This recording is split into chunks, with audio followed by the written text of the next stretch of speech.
I'm Shehnaz Khan, and I'm here with none other than Mr. Steal Your Girl himself, also known as Trigga.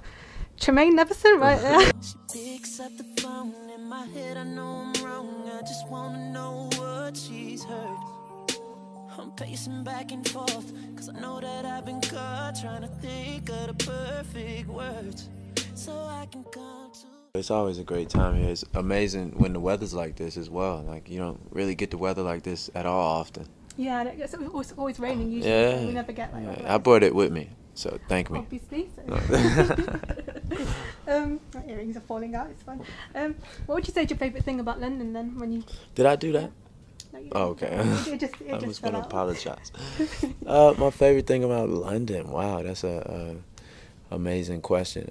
And I would have to say it would be the people that love me here. Trey Angels, right? Right, because before I even knew I would ever come to London, there were people that would hit me like way back in the day. Like I'm thinking back MySpace days, you know what I mean? Like, Yeah. and So really way back in right. So when I began to come, it wasn't because I had records on the radio. It wasn't because I was a mainstream artist. It was because my fans demanded me here. It's because I had a presence here musically from the music I put out myself, to actually come and do shows with what started at 50, 100 people to 500 to, 2,500 to 5,000, So if I had to say outside of the culture, outside of the architecture, outside of the lovely way you guys talk, and the women, I would say Trey Songz, of course. That truck foreign, right? Right. Party last night. Yeah. Anyway, can you give us a few details about Trigga then? Oh, well, Trigga's, my 6th studio album. And much like if you were there last night, you were privy to like a lot of the things I had to say personally about it. And I wish I had even more time last night to talk. So I was just about to get in depth about it, but it's my every emotion at this point in my life. It's the good, the bad, the ugly. It's the beautiful. It's last night.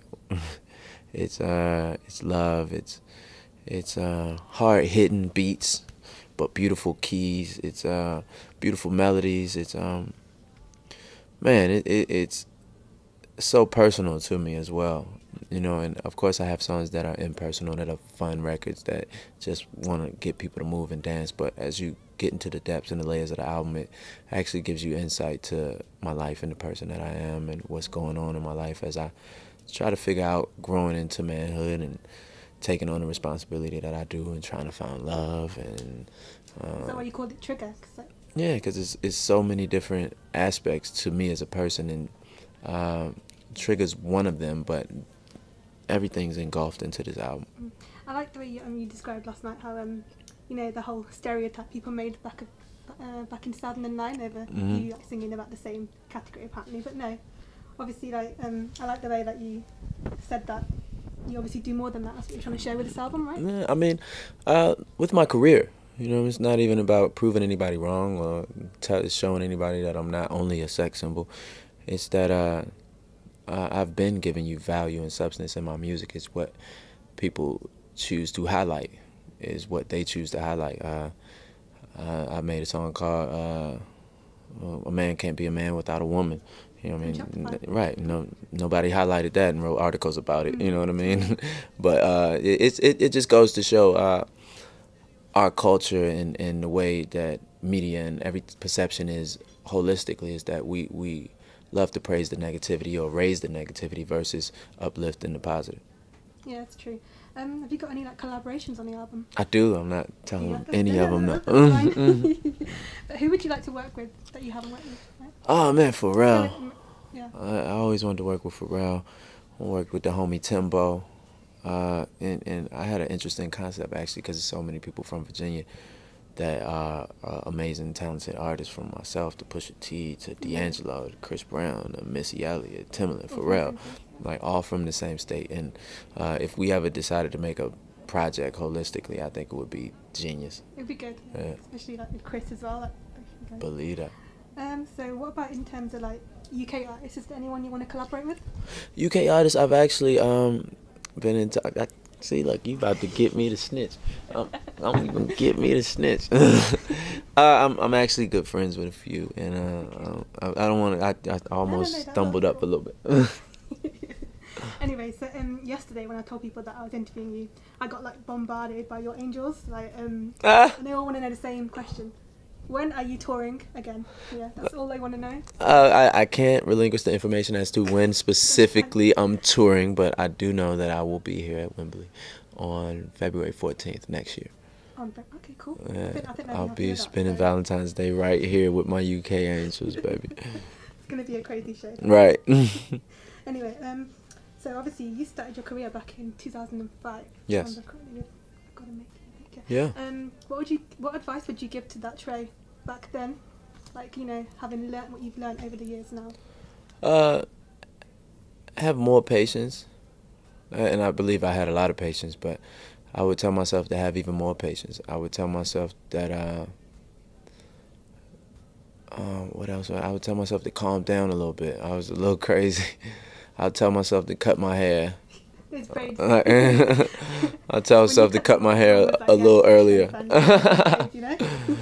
I'll tell myself to eat a little more and hit the gym a little sooner. Pull your pants up. Wear your clothes a little smaller. No, but I'd say that jokingly. But one thing I love about my path is that everything I've done, I've learned from. The good, the bad, the great. And I think every step that I've taken has been one that was needed to be taken to understand where I am, to be where I am. Okay, cool. I've got a few more fan questions actually. Someone wants to know, you know, obviously you've released like quite a few mixtapes, Anticipation twice, right? Mm-hmm. 1, 2, and Let Me Hold That Beat. Is there any plans to release an Anticipation 3 at all? It's never out of the question. Anticipation is a staple in my career right now, although I haven't considered it as of late and I haven't been working on it. I think it's something that you can never eliminate. Obviously, you ventured into like movies as well, like Texas Chainsaw, right. Baggage Claim. Mm-hmm. Are there any plans to do any more? Or? Well, there are plans, of course, for me to just stay focused, and if anything comes up that fits the role of what I would love to play, and there have been roles offered to me that I may not have thought were right for my career. So I'm just taking my time as far as movies are concerned. Luckily, I had 2 last year. I was very blessed to have 2 movies released in 1 year, the first time that I've ever done a movie. So I thank God for that opportunity. And when it does come to acting, I'm very focused and very much willing to study and be very present. So when it is time for me to do another film, I want to make sure that I have the time to give so much of myself to it. And I know this album will take a lot of my time and a lot of my mental presence. On it for 2 years. Yeah, nearly. Yeah, that's cool. Yeah. Okay, I want to do something called 1 minute gossip. Yeah. Try and answer them as quick as you can. I don't really gossip much, so we can see what it do. Okay, go. Describe yourself in 3 words. 3 words? That comes to your mind. I am me. Okay, that's good. What was the last lie that you told? Last lie that I told? Yeah. I don't really lie much. The last lie that I told, I'll call you back. Okay, last 2. What's the most romantic thing you've ever done? That was a long time ago. No, I'm just playing with you. I've done amazing romantic things. It's a long story, though. Like, I actually took my girlfriend's key off of her chain and snuck into the house, and she thought I was out of town, and it was Valentine's Day. When she got there, she was scared for her life, and I was in there, and there's a whole bunch of roses around and stuff. It was cool. I've done more romantic things, but I think that was, like, the first real romantic thing I've ever done. Cool. And finally, what else can we expect from you this year, apart from the album? Trigga!